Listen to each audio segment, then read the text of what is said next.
चलो बेटा હવે જોવાનું છે સ્વાધ્યાયનો 14.16 સ્વાધ્યાયનો 14.16 શું છે એમાં જોઈએ આપણે. ચલો તમને આમાં પણ 4 વિકલ્પો આપ્યા છે. પહેલો વિકલ્પ એમ કીધો છે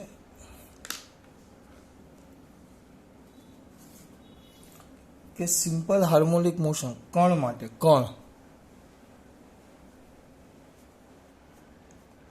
કણ માટે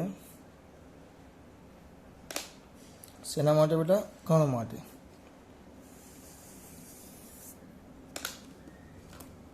જો તમે કણ માટે સરળ આવર્ત ગતિ ના આવર્તકાળનું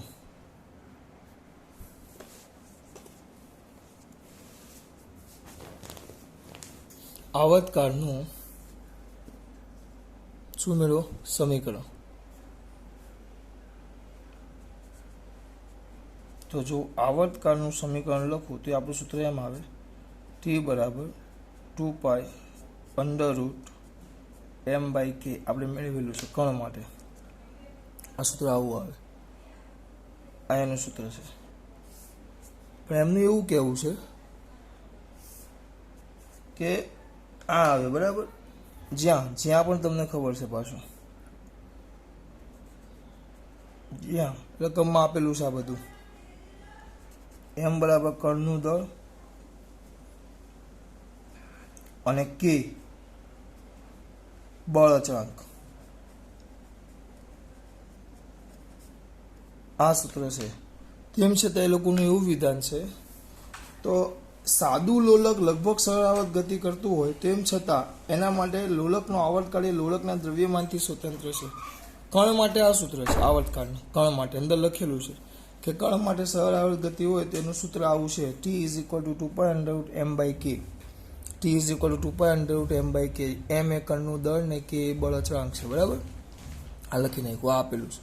પણ એ લોકો એમ કહે છે કે કણ માટે તમે વાત આ કરો, પણ જો સાદું લોલક હોય તો સાદા લોલકમાં એ લોકોનું એવું કહેવું છે કે સાદા લોલકમાં આ સૂત્ર બને પણ એ એમ પર એટલે કે દળ પર આધાર રાખતું નથી. કઈ રીતે તમે એ કહી શકો?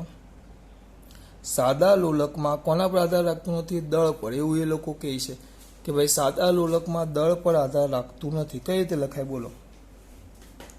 કયા લોલકની વાત કરે છે? સાદા લોલકમાં. તો સર કેવી રીતે તમે સેટ કરશો કે સાદા લોલકમાં દળ પર આધાર રાખતું નથી? કઈ રીતે તમે કહેશો? ખબર છે મારો વારો હું કરું જ છું, ધ્યાન આપો. ચલો કયા લોલકની વાત કરીએ આપણે? સાદું લોલક. તો અહીંયા ધ્યાન આપો. ચલો તો સાદું લોલક કદાચ મારા દીકરાઓને યાદ હોય એ કંઈક આવું આવે.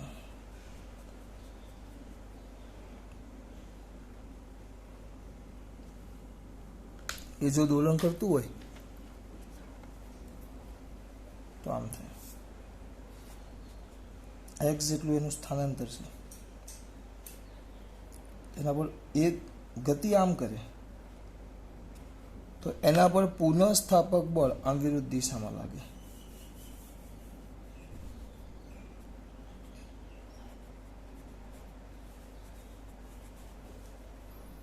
પુનઃસ્થાપક બળ કઈ દિશામાં લાગે? વિરુદ્ધ દિશામાં. એટલે સાદા લોલક માટે કયું બળ? પુનઃસ્થાપક બળ.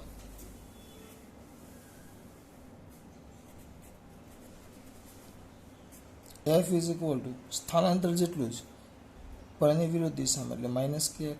F = -kx જેને કહેવાશે સમીકરણ નંબર 1. F = કયું આવશે? -kx સાદા લોલક માટે. બરાબર. અને આપણે ભણી ગયા કે આ k બરાબર તો આપણે ભણી ગયા કે mg/l આવે. આ k બરાબર શું આવશે?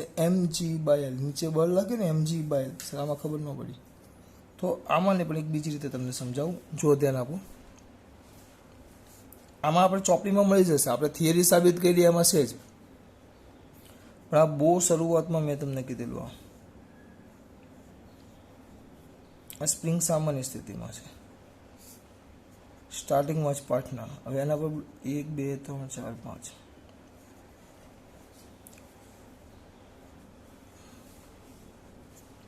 બ્લોક લટકાડ્યું. આ તો એની સામાન્ય સ્થિતિમાંથી એની લંબાઈમાં, સામાન્ય સ્થિતિમાંથી એની લંબાઈમાં ધ્યાન રાખજો. આ શું લટકાવ્યું આપણે? બ્લોક. તો એની લંબાઈ કેટલી વધી? અહીંયા તેને આપું. લંબાઈ કેટલી વધી? ડાયરેક્ટ કરવાનું. તો લંબાઈ કેટલી વધી? L જેટલી. લંબાઈ L જેટલી વધી. નીચે તરફ વજન બળ કેટલું લાગે? mg. અને ઉપર તરફ પુનઃસ્થાપક બળ F લાગે. F ઇઝ ઇક્વલ ટુ તો માઇનસ KL. પણ બે બળો સંતુલનમાં છે. આ વિરુદ્ધ દિશા દર્શાવું તો અહીંયા માઇનસ લખવાની જરૂર નથી. દિશા વિરુદ્ધ દર્શાવી દીધી છે મેં. આ વિરુદ્ધ દિશામાં શબ્દ અહીંયા દિશા દર્શાવો કે અહીંયા માઇનસ લખો, બરાબર. આવે KL. જેટલું લંબાઈમાં વધારો થાય એટલો આવે, એટલે આ KL આવ્યો. હવે આના પરથી શું વિચારે તમારે કહો? F is equal two KL આવ્યો. હવે શાંતિથી જોજો ખાસ. તો આના પરથી ડાયરેક્ટ લખી શકો તમે KL બરાબર mg. KL બરાબર શું એવું? mg. K બરાબર mg બાય. થિયરીમાં તો આ છે જ, થિયરીમાં તો આ છે, પણ મેં તમને આ ટૂંકમાં એક બીજી સ્પ્રિંગ સ્વરૂપે દર્શાવ્યું. એટલે થિયરીમાં તો આપણે આ સાબિત કરેલું જ છે કે તમે અંદર જોશો તો મળી જશે, બરાબર. થિયરીમાં સાદા લોલકનું અમે તમને બીજી રીતે સાબિત કરીને આપ્યું. K બરાબર આવ્યો. આવર્તનું શું? સમીકરણ 1 માં કિંમત મૂકો. ચાલો સમીકરણ 1 માં કિંમત મૂકતા સમીકરણ 1 માં કિંમત મૂકો તો t બરાબર શું થશે કે 2π under root m by k એટલે mg બાય l. થિયરીમાં સાબિત કરેલું જ છે આપણે. t બરાબર 2π under root l by g. m ઉડી જશે. તો આ તમારું સમીકરણ નંબર 2. આકૃતિ દોરવાની નથી, આકૃતિ માત્ર જાણકારી માટે છે. તો ડાયરેક્ટ KL બરાબર mg એટલે k બરાબર mg બાય l. મેં તમને ટૂંકમાં સમજાવ્યું. તે કિંમત મૂકો તો t બરાબર 2π under root l by g આવી ગયો. આ સમીકરણ 2 પરથી કહી શકાય, સમીકરણ 2 પરથી કહી શકાય કે સાદા લોલકનો કયો કાળ બેટા? આવર્તકાળ. સાદા લોલકનો આવર્તકાળ એ લોલકના દળથી સ્વતંત્ર છે. કારણ કે એમાં દળ છે જ નહીં. જો કારણ કે એ તો કોના પર આધાર રાખે? t ચલે છે અંડર રૂટ l અને ચલે છે અંડર રૂટ 1/g. લોલકની લંબાઈના સમપ્રમાણ લોલકની લંબાઈના વર્ગમૂળના સમપ્રમાણમાં, લોલકની લંબાઈના ગુરુત્વ પ્રવેગના વ્યસ્ત શું કહેવાય? ગુરુત્વ પ્રવેગના વર્ગમૂળના વ્યસ્ત પ્રમાણ. આ ધ્યાન રાખજો, આમાં ભૂલ ન થવી જોઈએ. આ પહેલું આવ્યું A. હવે B.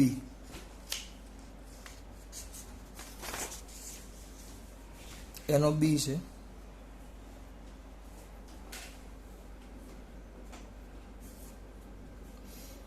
એમાં શું કીધું છે? નાના કોણના માટે જ લોલકની ગતિ લગભગ અચળ રહે છે.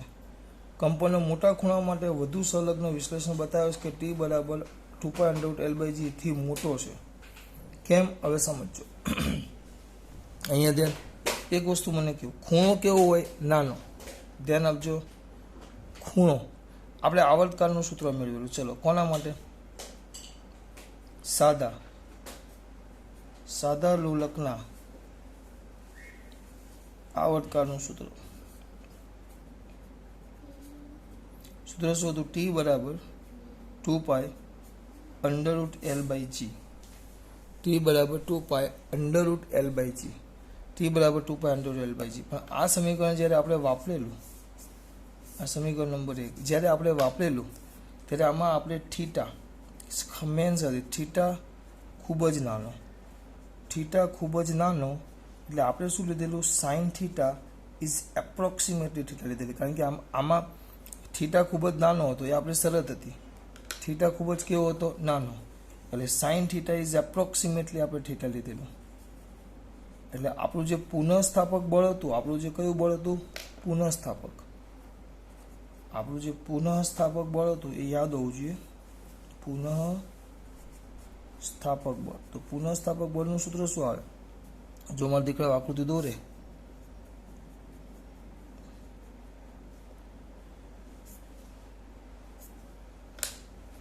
આકૃતિ દોરો તો આમ થાય, જોજો.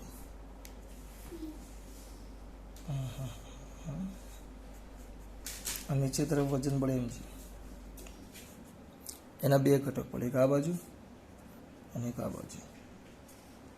આ થીટા તો આ થીટા થાય, તો આને કારણે પાછો આવે એટલે mg sin થીટા. હા, પણ તમે ઉપર જાઓ તો બળ નીચે લાગે. ગતિ તમારી આમ તો બળ આમ લાગે. વિરુદ્ધ દિશામાં છે એટલે આપણે પુનઃસ્થાપક બળ લખતા F = -mg sin થીટા. અને આપણે શું કરતા? ખૂણો ખૂબ નાનો લેતા. એટલે ત્યારે શરતમાં શું મૂકતા? ત્યારે આપણે શરત શું હતી કે થીટા નાનો એટલે sine theta is approximately theta, એટલે F = -mg થીટા. એમ અહીંયા એમ લેતા આપણે. થીટા અને સાઇન થીટા બે એક સરખું જ ગણતા. બરાબર. પણ હવે થીટા મોટો હોય તો, બરાબર, આ થીટા નાનો હતો એટલે હું શું કરતો? થીટા નાનો આના જગ્યાએ લખી નાખતો F = -mg થીટા. અને આપણે જે આ સૂત્ર સાબિત કર્યું, આ પહેલું, તો એના માટે આપણે આ સમીકરણનો ઉપયોગ કરેલો. આ બે સરખા લીધેલા એટલે mg થીટા લઈ લીધેલું આપણે, mg થીટા. બરાબર. હવે જો ફરક શું પડે, જો ધ્યાન આપજો. હવે ફરક શું પડશે? અહીંયા ધ્યાન આપજો. દેશી ભાષામાં તમને સમજાવું. આનો ઉપયોગ કરી આપણે આ મેળવેલું. આનો ઉપયોગ, બે સરખા. ચલો, હવે થીટા મોટો હોય,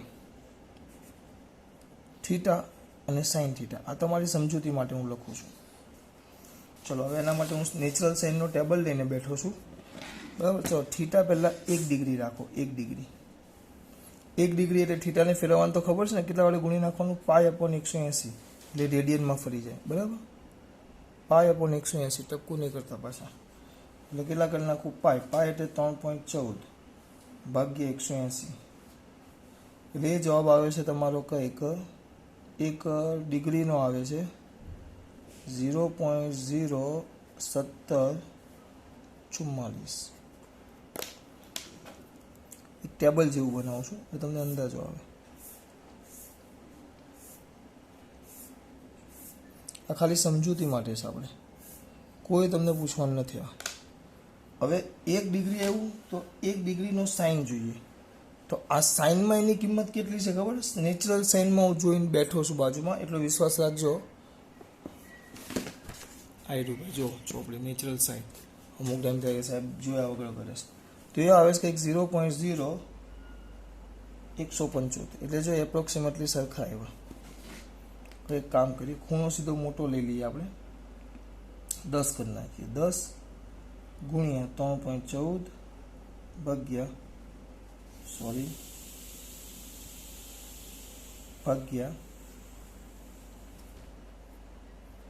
કેટલા?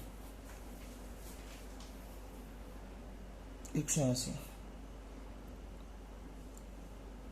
હા, ભાગ્યા પાછળ 10. એ જવાબ આવે છે. એક જ મિનિટ દીકરા, લોચો લાગ્યો. કેટલા હતા? 10 ગુણ્યા 3.14 બરાબર ભાગ્યા 180. એટલે આનો જવાબ આવે, જો 10 ડિગ્રી લેવું તો 0.1744. એ સીધો ઘટી જ જાય. હવે એના જગ્યાએ સાઇન 10 જુઓ, સાઇન 10 તો સાઇન 10 છે 0.1736. જો ફરક પડવા માંડ્યો, 25 લઈ લો, 25 ડિગ્રી લઈ લઉં છું. 25 ગુણ્યા 3.14 બરાબર ભાગ્યા 180. 25 ડિગ્રી લઈ લો તો એ આવે છે 4.361111. અને 25 ડિગ્રી આમાં લઈ લો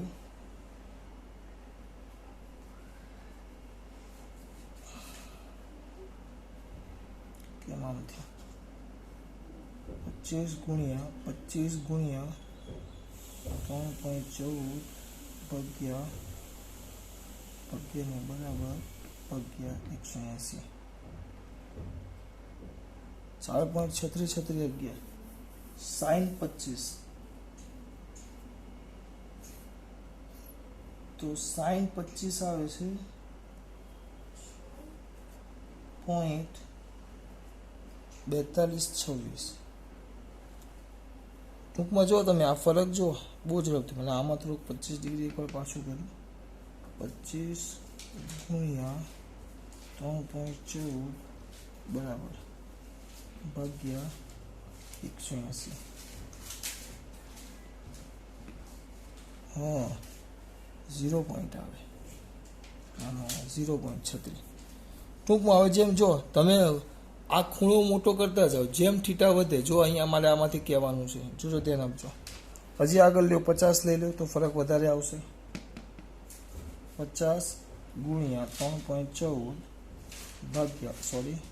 બરાબર ભાગ્યા 180. તેનો જવાબ છે 0.8722. અને 50 સાઈન 50 જોઈએ, સાઈન 50 જોઈએ 0.7660. જો ખૂણો મોટો લેવો, હવે આ જ વસ્તુ મારે સમજાવવાનું છે તમને. જો આના પરથી જેમ થીટા વધશે, આ નાનો હતો એટલે તમે સરખું લઈ શકો, પણ જેમ થીટા વધે અહીંયા ધ્યાન આપો, થીટા વધે છે એમ આ જે જવાબ છે ને,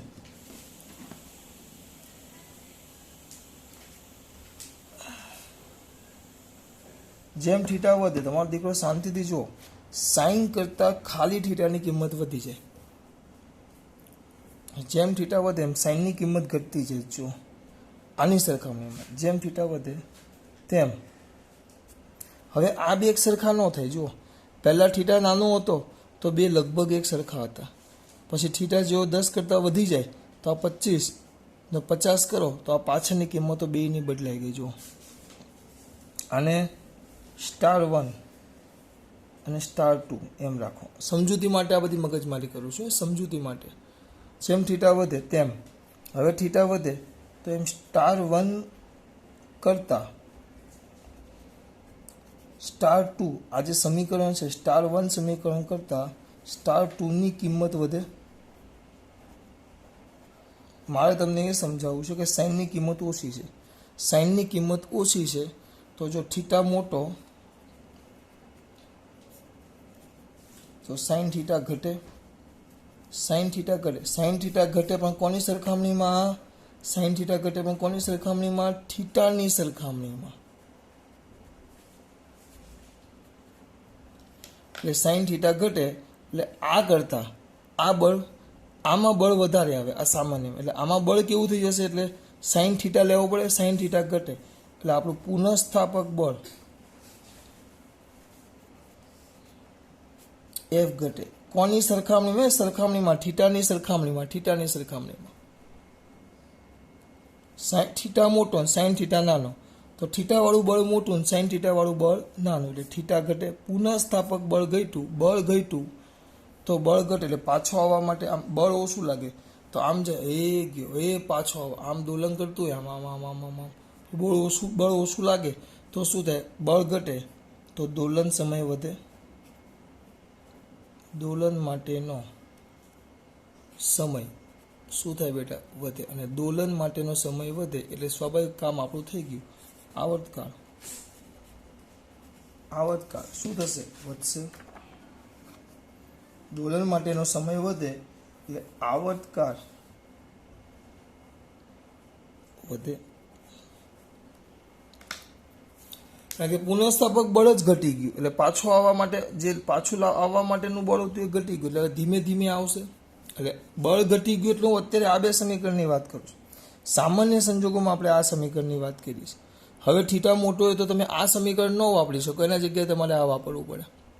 આ વાપરો તો આ સમીકરણ પ્રમાણે કિંમત ઘટતી જાય એટલે બળ ઘટતું જાય. થીટા કરતાં સાઈન થીટા નાનો એટલે બળ ઘટતું જાય એટલે સમય વધે એટલે આવર્તકાળ વધે.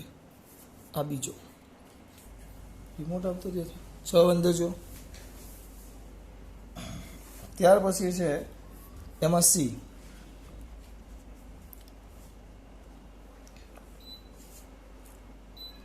મને એમ કીધું છે કે હાથ પર કાંડા ઘડિયાળ પહેરીને માણસ એક ટાવર પરથી કૂદે છે. આ માણસ છે, આ ટાવર છે, અને એના હાથમાં કાંડા ઘડિયાળ છે. કાંડા ઘડિયાળ પહેરીને એ નીચે કૂદે છે. આ ઊંચાઈ છે, આ ઊંચાઈ જ છે. નીચે કૂદે એનો મતલબ શું થયો? એ નીચે કૂદે છે, બરાબર. તો આપણા મગજમાં શું આવે? તો એમ પૂછ્યું જ તમને, એ નીચે કૂદે તો સવાલ શું પૂછ્યો છે? તો ઘડિયાળ મુક્ત પતંગ કરતો હોય તો તે દરમિયાન સાચો સમય બતાવો. તો સમયમાં શું ફરક પડે? એટલે ઘડિયાળ સાચો સમય બતાવશે આ નીચે કૂદે તો.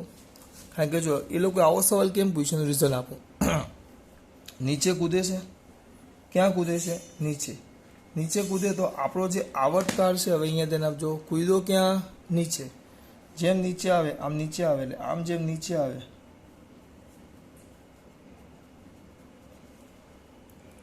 નીચે આવે તેમ, બરાબર. નીચે આવે તેમ એચ ઘટે, અને એચ ઘટે તો જી વધે, જમીનની સપાટી પર આવે. જી શું થતો જાય? વધતો જાય. જમીનની સપાટી પર આવે એમ જી વધતો જાય. કેમ વધે? ઊંચાઈના સૂત્ર આપણે ભણી ગયા છે. જીના ઊંચાઈ સાથે જીમાં થતો ફેરફાર, ઊંડાઈ સાથે જીમાં થતો ફેરફાર. તો એના અનુસાર આ જી વધશે. હું બોલું છું એ સમજો. નીચે પડે એમ જી વધતો જાય. આપણો જેમ જી વધે તો આપણું આવર્તકાળનું સૂત્ર શું છે? આવર્તકાળનું સૂત્ર, આવર્તકાળનું સમીકરણ શું છે? સર આવડે આવર્તકાળનું સમીકરણ. તો T is equal two 2π√L/g. તો આ પ્રમાણે જી વધે, જી વધે, જી વધે તો આવર્તકાળ ટી, ટી આવર્તકાળ ઘટે. પણ આ સાદા લોલક માટે છે. આ સાદા લોલક માટે છે કે જેમાં પાછા આવવા માટે ગુરુત્વ પ્રવેગ કામ ભજવતો, જેમાં પુનઃસ્થાપક બળ તરીકે ગુરુત્વ પ્રવેગ હતું આમાં, અથવા આવ્યું, જેમાં પુનઃસ્થાપક બળમાં ગુરુત્વ પ્રવેગ જે ભાગ ભજવતો, એના કારણે પાછું આવતું. પણ અત્યારે આપણે કોની વાત કરીએ છીએ? કાંડા ઘડિયાળની. કયા ઘડિયાળની? કાંડા. ચલો, કાંડા ઘડિયાળની વાત કરું તો કાંડા ઘડિયાળ એ કાંડું ઘડિયાળ જ છે. કાંડા ઘડિયાળમાં તો શું હોય બેટા? સેલ અથવા ચાવી હોય. પેલી સ્પ્રિંગ વાળી આમ આપણે વળ ચડાવીએ ચાવી જૂની. અત્યારે તો મોટે ભાગે સેલ જ આવી ગયો. હવે તો સોલર સેલે આવી ગયું છે. તો આ બંનેને કારણે એ શું કરે? દોલન કરતી હોય. એને જીથી, ગુરુત્વ પ્રયોગથી કેવું હોય? સ્વતંત્ર. એટલે જીથી જી બદલાય તો એને કાંઈ ફરક પડે નહીં. એટલે આપણું આ જે કાંડું ઘડિયાળ છે એ સાચો સમય બતાવે. આ તો સમજાવવા માટે,